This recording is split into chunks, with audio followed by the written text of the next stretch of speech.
Welcome to KB Cast, the podcast for security executives, interviewing people from around the globe on how organizations can operate smarter and stay safer. Here's Carissa Breen. I caught up with Mitch Parker, someone who I've known for a few years. We spoke about Mitch's approach to how companies should incorporate security processes into their business. He discusses his opinion on how he believes security teams need to be more invested in the overall business goals and his approach to doing that. If you're keen to learn more about Mitch's experience, then please keep on listening. Mitch, like we said before we started recording this podcast, it has been a bit of time now since we did chat. I think we said it was 3 years ago. I have been following you on social media and I have seen a lot of your posts, which I'd like to get into towards the end of the podcast. But we always like to start our podcast off with talking about you and your history within the security space. Can you please walk our listeners through your security journey? I started off approximately 16 years ago when I started doing information assurance work at one of the military bases in the Philadelphia area where I grew up. And I worked my way up to a senior information assurance specialist. And after that contract ended in 2008, ended up taking a job as the chief information security officer at Temple Health in Philadelphia, which is an academic health system. After about 8 years, I got contacted by a health system out here in Indianapolis, Indiana called IU Health, and was recruited and moved myself and my family out here in September 2016, about 3 years ago. And since then, I've taken on a role of Chief Information Security Officer here and have worked to try and build up a really great program that meets the needs of the organization and is able to help the organization meet its mission. And so when you say build up a great program, can you elaborate a little bit more on what that looks like? To me, what that means is that you have excellent communication with your customers.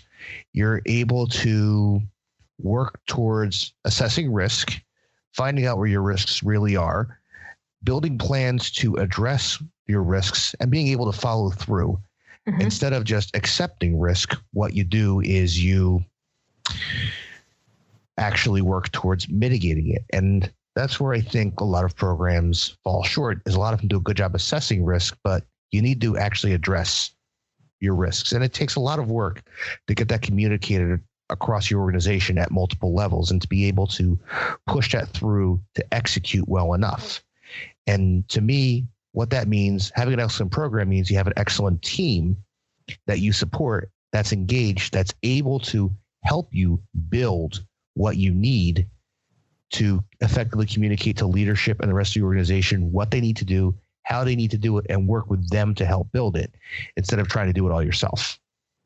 One thing that stood out to me just when you were talking about building great program is the excellent comms with your clients. Are you able to share potentially what that looks like from a communications point of view? Absolutely. So we have an entire communications program built out. Mm-hmm. We do monthly communications to our workforce at minimum, with obviously in the case of special occurrences such as some kind of attack or some type of reported an incident, we'll do extra communications that month. Mm-hmm. And we're continually out there speaking with our customers. Mm-hmm. And what I mean by that is we will go and we'll drive anywhere. We will meet with our customers in person. And we'll get to know them. We'll get to understand their needs. And more importantly, we practice excellent customer service. I think that's really important when you talk about we deliver more communications when it does come to an incident, because as you would know, there have been companies out there that have sort of said nothing, which I think, in my opinion, is the worst thing that you could possibly do because people do feel left in the lurch. Do you think by providing this excellent communication with your clients, do you believe that that's built up substantial trust because you are very transparent about potentially what's going right, but what is also going wrong? Yes, I think it has. And again, one item I always like to emphasize with people is you have to be built up and trusted enough in an organization for people to call you. Mm-hmm. They're not going to call you if they don't know who you are. They're not going to call you if they don't trust you. So we work very hard and we come right out and tell people, we're here to gain your trust. We're here to get you to call us. Mm-hmm. And we're also very transparent with one other item. We know that when somebody calls us, they're not having a good day. You're going to be You're not calling out for a chat. No, they're calling because their identity's been stolen.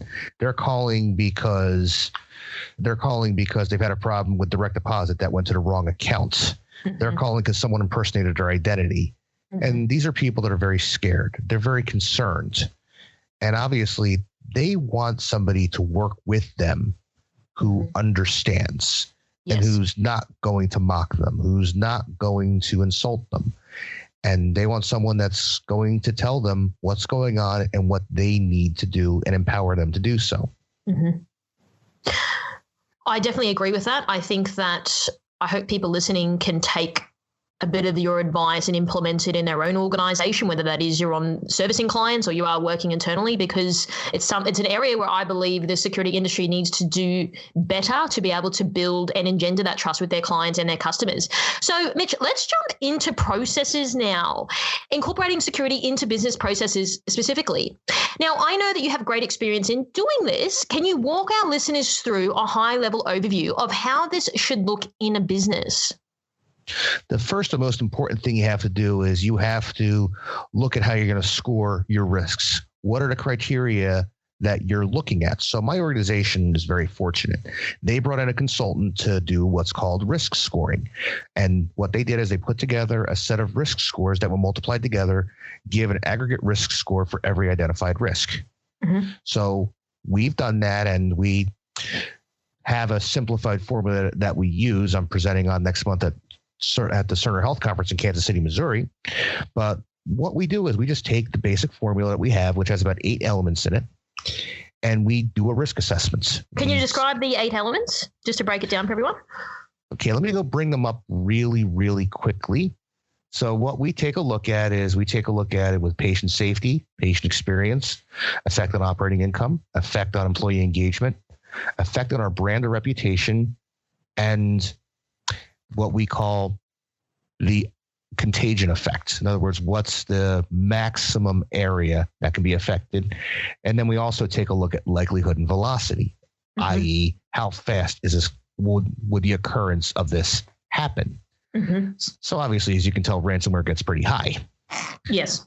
And so what we'll do is we will do a risk assessment with our customers. We're actually going through this process right now.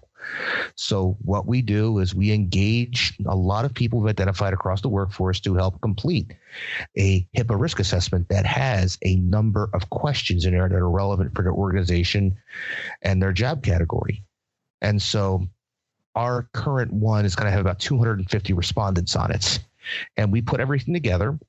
We score the risks and we rank them based upon the scoring criteria I talked about, so we can identify the most critical risks.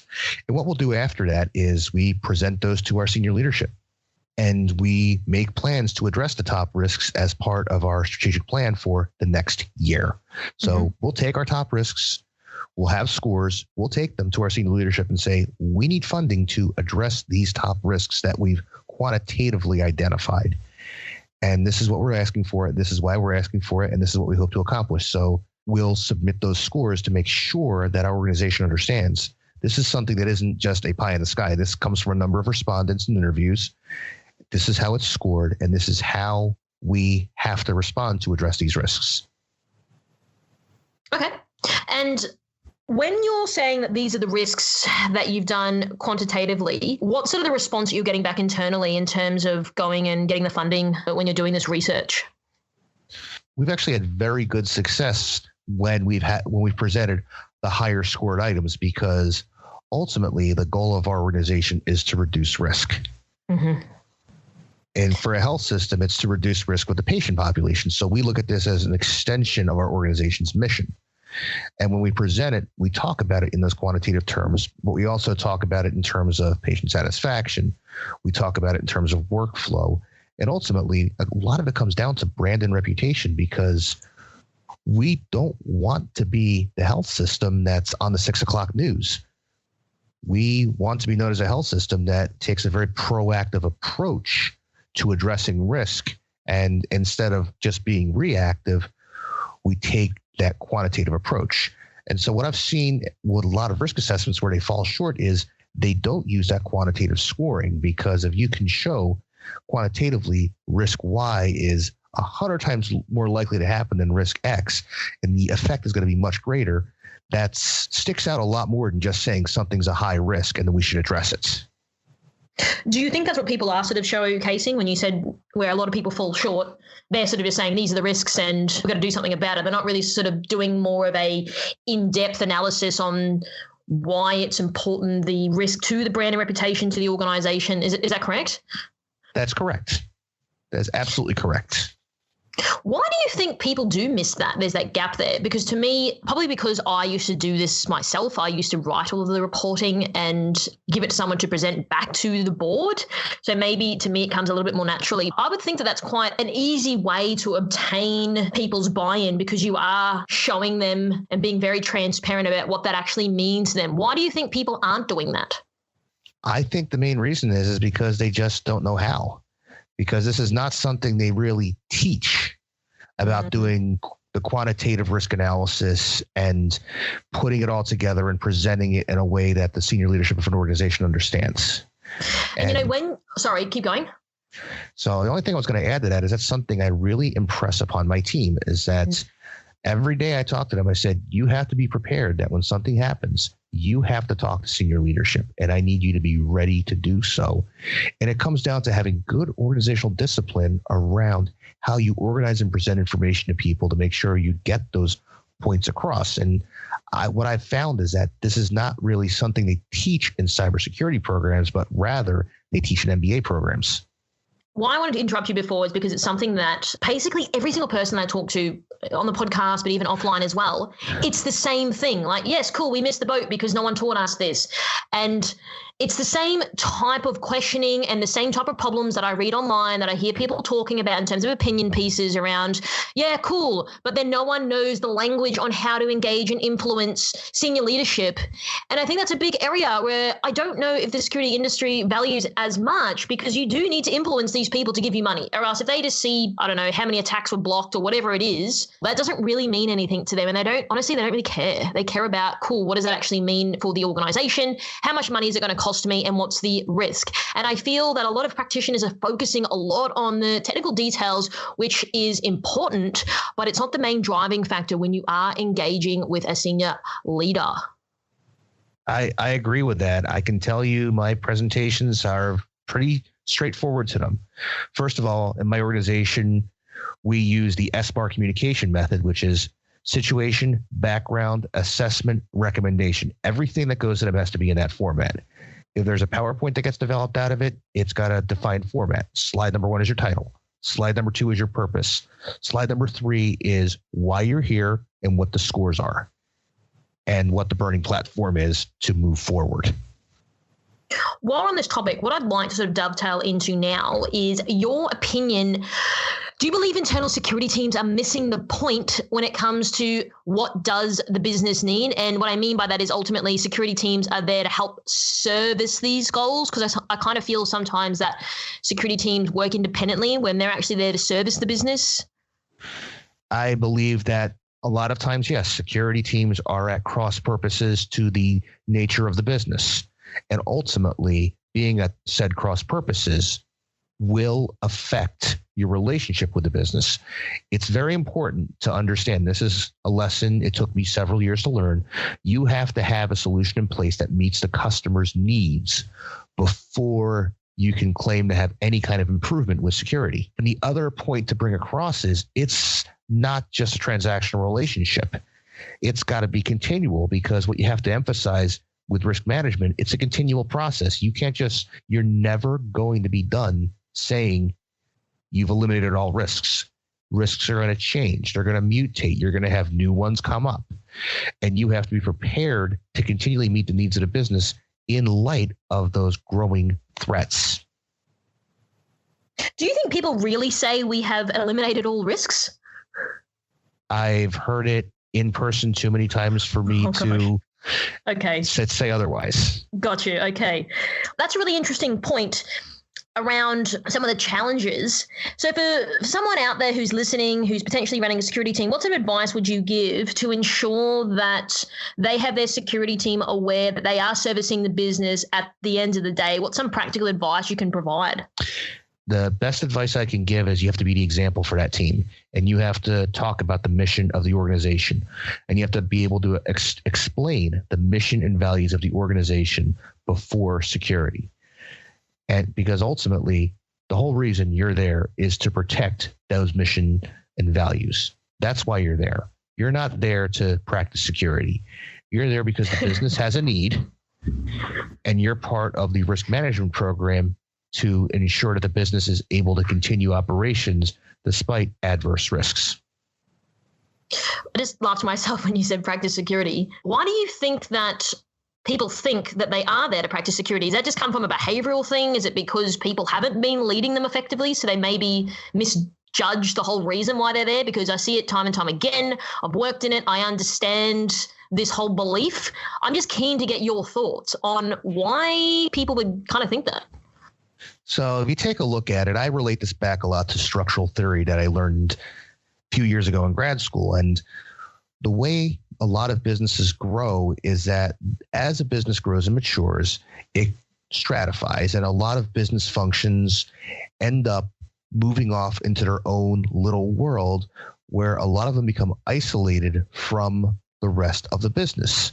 So through no fault of their own, you've had a lot of departments grow up and evolve where they don't really interact with the rest of the business. Mm-hmm. So the best example I can give is with the IT departments. 30 years ago in the United States, it was called data processing. They were literally off in their own little world with raised floors. They weren't really out in the business. And it's only been with the evolution of technology that they've moved out into the business.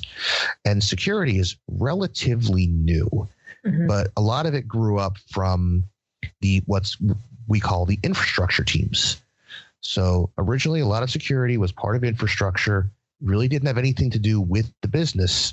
And infrastructure is one of those teams that still stayed in the data center when the business analysts were out on the floor. So I think that security is evolving, but I think it's evolved at a slower pace than the rest of the IT world, which has long since grown to include customers out on the floor. And I think that's an area where security needs to improve because it lags. I think that makes a lot of sense, and I can totally understand it in my own personal experience, and I'm sure other people out there listening can understand that it is still quite an immature space, and hopefully over time we can close that gap. Now, Mitch, what I'd like to ask is, what is your advice on how organizations should be planning for the future when it comes to security? I think the most important thing you can do is have somebody from security, at least a project manager or a manager, sitting at the table when you're making your decisions.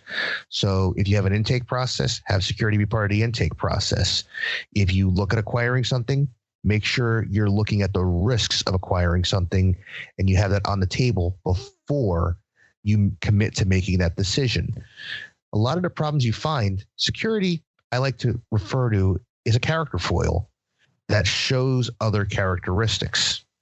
So when we find something with security, where there's security issues, you'll often find a number of other issues that go along with it. So perfect example I can provide is when you take a look at certain medical devices that are out on the market that don't have good security. What you end up finding out is that these organizations that don't have good security also don't have good management programs to manage a device, or they don't provide good service level agreements. So we look at security as a business problem. And what we find more often than not is that organizations that have issues delivering a good secure product often have numerous other issues with effective service delivery. So we strongly believe that having security, not just at the end to put security in, as I actually once had a manager say to me when I was a consultant, we look at it as being a continual part of a process, from making that initial vendor selection to onboarding, developing a management plan for the device, and its eventual disposition. Do you think that's sort of changing face now when incorporating security? So yes, you've got security by design and things like that, but even sort of more at the executive level, that security does need to be present there, because I think, yeah, like you said, it is still an immature area. I think it hasn't always really been there. So it's kind of like, oh, like, why is the security/IT guy now getting a seat at the table? And maybe it doesn't feel as natural to people because you've got the CFO there, you've got all these other players in there. And now this is becoming sort of a new and emerging area that does need to be there. Do you think like over time, this will sort of be part of the furniture in terms of people sitting at these meetings? Yes, I do. And I'll tell you why. Mm-hmm. It's because a lot of security issues, when you take a look at them, have a root cause of not properly managing the device or system. There was one online threat report I read from a couple of years ago that indicated 93% of all data breaches could be traced back to improper patching, not patching a system. So when you extrapolate that out, why isn't the system patched? It's because you don't have resources to manage it. Well, why doesn't the resources exist to effectively manage the system?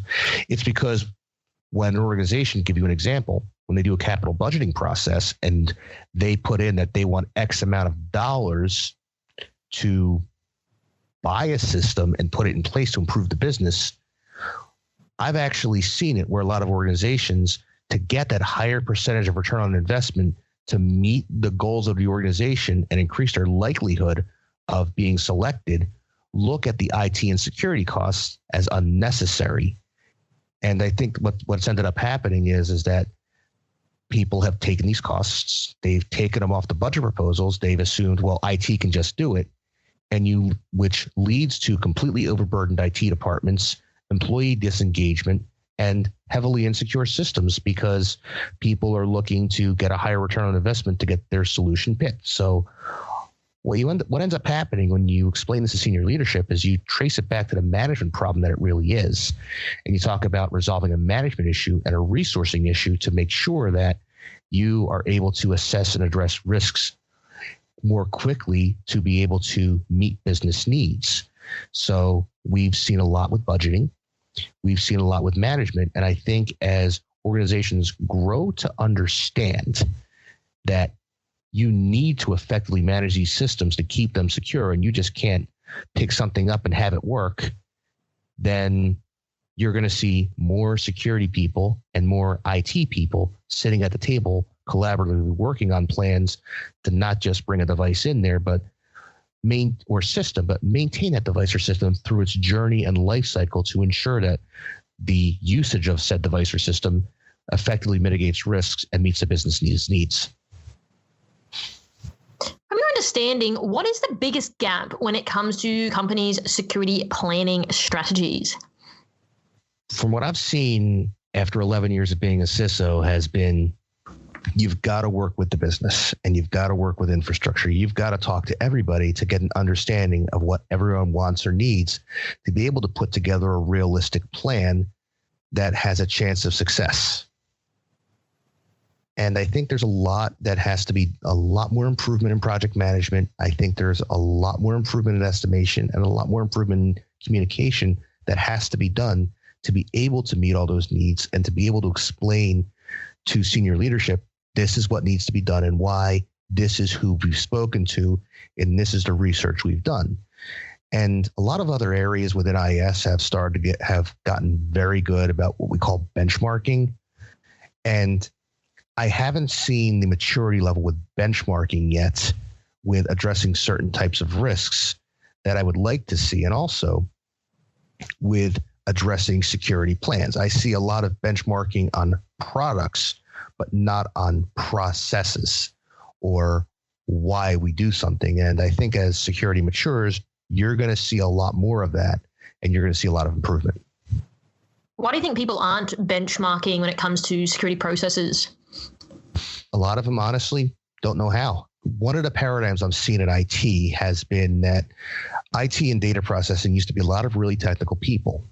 Then a lot of other departments started hiring MBAs to run them. So to give you an example, in my last job, almost the CIO and almost every single direct report to the CIO, including myself, had an MBA degree, except one person who ran technical services. Everybody else had an MBA. And it's now, they teach a lot more IS as part of an MBA program. And I think that's why you're seeing a lot more quantitative analysis and benchmarking, is because they teach it. Meanwhile, with the masters in cybersecurity programs, they do not have that emphasis. And you don't see very many security people taking those programs. So I think there's a general lack of knowledge there. And when your job certification requires you to have certain certifications, but not business knowledge, that ends up being a limiting factor, because your security person's not speaking the same language as the CIO or the director of infrastructure or the director of decision support, and they can't articulate items in the same way they can. So you have this lack of communication and lack of knowledge that contributes heavily towards continued miscommunication. I 100% agree with you, and it's a common theme that I am speaking to people across the globe. What I'm curious about is, so you got a security guy in there, he's trying to explain all the security stuff. Do you think the CIO is just frustrated because he just doesn't get what Joey's talking about? And for some reason, Joey's is my fallback name, so it's not anyone personally. Do you think that they're annoyed because, like you said, there is this disconnect, like one speaking Italian and the other person speaking French? Yes, they're speaking, but they're not really understanding each other. Do you think that becomes a continuous frustrating process because Joey can't communicate to the CIO as to why they need more funding for the security practice, but he doesn't really get it because he's not explaining himself enough? And then the security guy gets annoyed because he feels that he's explaining it and the CIO doesn't get it. Is that sort of what you're seeing? Absolutely, that's what I'm seeing. And it took me a long time with the last CIO I worked with to build up that rapport, to get him to understand where I was coming from. And seeing things in the way of a CIO is very, very different than seeing it from the way of a security person, because a CIO is going to view everything from the lens of enabling the business. And it brings me back to what I talked about with security officers. A lot of them don't understand the business. So if you can't explain items in terms of the business, you're going to lose a CIO. And you also have to explain it in terms of the initiatives and what it means to the initiatives ultimately, or what they have to do. I recall one meeting in particular. I was presenting to the senior leadership team of a physician practice plan. I had one of my 3 bosses from my last job sitting across the table from me in a room full of 30 executives. And my boss looks at me, goes, "Mitch, just tell me what to do." And that's what it came down to, is the CIOs needed to be explained to them in terms of the business, in terms of the customers, not in terms of the technology. A CIO used to be a very technical role. It has since turned into a very strategic role. And security has to understand that the CIO at one time was technical. It's now evolved to where they have a CTO or an executive director of infrastructure or VP of infrastructure handling technology for them, and that their understanding and their needs are to make sure that they are able to explain what needs to be done to the business. And to do that, security has to be able to frame what they're doing in a way to explain it to the business. This is like music to my ears, because something that we're helping clients do, but also I'm seeing it in my own experience of working in the industry as well. And I still do hear the frustration that security is like, oh, well, so-and-so doesn't get it. And I think there should be a responsibility put back on the security practitioners to be like, hey, like, of course these people don't get it, because I may have done this for the last 15 years. Of course, the next guy over in the next department isn't necessarily going to understand what I'm talking about. So maybe it's on me to frame, like you said, my language and the discourse in which that I communicate to that person, and to them to ultimately give you money or make the change or whatever it needs to be, because they need to look at it from an outcomes point of view. What's the outcome I'm trying to get, and how do I best do that? And it's not about trying to claim how good you are technically. It's about getting the outcome, and you need to be able to pivot to whatever language is required depending on the person that you're talking to. Absolutely. Absolutely. So, Mitch, I'd love to wrap up our interview, but before we do that, now, I'd like to understand more about your opinion on how vendors sell in today's market. And I ask this because I've seen a few of your articles, I've seen your posts online, which would indicate that you're not entirely happy with the approach. And I'd love to get your opinion on this, as I would like some of our listeners to understand where they can improve when it comes to introducing their products and services to people who potentially may be purchasing them, like yourself. So first of all, let me lead off and say I actually have a number of vendors and salespeople I love doing business with. I think there's a lot of really great ones out there. However, what I don't like seeing are a lot of the ones that take advantage of the disconnects in relationships between security and the rest of an organization and try and present items as absolutely reducing risk or being simple to use or requiring little IT involvement. So I see a lot of products out there being pushed as being the be-all, end-all, that are low risk, that'll just work. And I see a lot of advertising where I will get called up and be told, hey, Mitch, you should buy this. Gartner says we're great. Or you should buy this because it'll eliminate this risk. Both of those are entirely untrue. I respect Gartner heavily as an organization. I use them all the time. But the leadoff shouldn't be, we're in the magic quadrant. The leadoff should be, we have something here that we think could meet your needs. So ultimately, I don't like it when they make it about them and how great they are, as opposed to trying to truly understand myself and my business, or understand that my team does significant research on everything we buy before we go and put ourselves on the line with our senior leadership team. So I see just a major disconnect, and I see just a lot of product being pushed without truly understanding customer needs or truly understanding who we are. And the other tactic I don't like is we do a lot of training with our end user community, and we do a lot of communication with them about spoofed caller identification, responding to emails that look suspicious. And to me, it doesn't ring true if I bring in a product or recommend a product if the initial contact was from somebody who spoofed caller ID or sent me a mass email. How can I look my customers in the face and say, I recommend the product when the tactics used to sell them to me are tactics that I have to teach my workforce to avoid, because responding to them could potentially lead to identity thefts or worse. And I value the relationship with my customers greatly.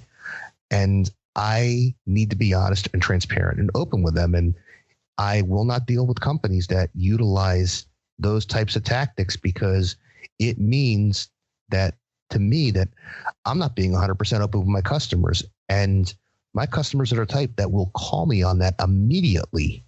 So I have a very strong sense of ethics when it comes to making sure that my customers get what they need. And I would rather deal with someone that's open and honest, that understands my needs and understands how something can be a good fit, rather than someone trying to push something and making it about themselves. One thing I'd like to know is, I think on one of your posts at some point, there was a comment made saying like, hey, Mitch, this is all well and good. How should people be approaching you? And I think from my understanding of talking to people like yourself across the globe, they feel very bombarded by people, salespeople or business development managers who are pushing product, like you say, and they're sort of saying what we'd like to do is receive synthesized information. And if I feel the product is something I'd like to look into because it provides value, it actually talks about business outcomes, then perhaps I personally, meaning the CISO or whoever, would like to go and approach that vendor. Do you think that's a better approach? I do. And it also comes down to making sure you have those great salespeople in place. Some of my favorite people I've learned from happen to be salespeople. And a lot of what I learned about meeting customer needs actually came from one. She works for a company called Sirius here in the United States, and she's nothing short of incredible with meeting your customer needs. But it's ultimately in the approach you take with training your salespeople, with making sure they understand It's all about the art of the relationship. And it's about making sure that you get someone to communicate their needs, and you're able to, in 30 seconds, talk about how you can potentially meet someone's needs rather than what you're pushing this week. I understand exactly where your frustration comes from because I do hear it a lot of the time. So, Mitch, this has been an amazing interview. I've learned personally a lot from you, and I believe our listeners will as well. But if people would like to reach out to you, how can they find you? The primary method you can reach out to me is through my LinkedIn account or through Twitter. So my alias on both is Mitch Parker CISO, and I will respond on both those channels. Awesome. Well, Mitch, thank you so much for taking the time to chat with me. I think you've brought a wealth of knowledge to this interview, and I really, really do appreciate it. Thank you very much for the opportunity. I look forward to working with you, and this has been great. Thanks for tuning in. As always, we hope you got some new ideas or ways of thinking from this episode. And remember, you can always reach out to our guests if you do have more questions. Don't forget to subscribe to this podcast, and we always love to hear your feedback. So leave a review on iTunes and we might just give you a shout out on a future episode. You can find me on LinkedIn as well as on @IamCarissaBreen on Twitter and Instagram. And if you'd like to know more about how we help tech companies, check out CarissaBreenIndustries.com. Until next time, stay safer.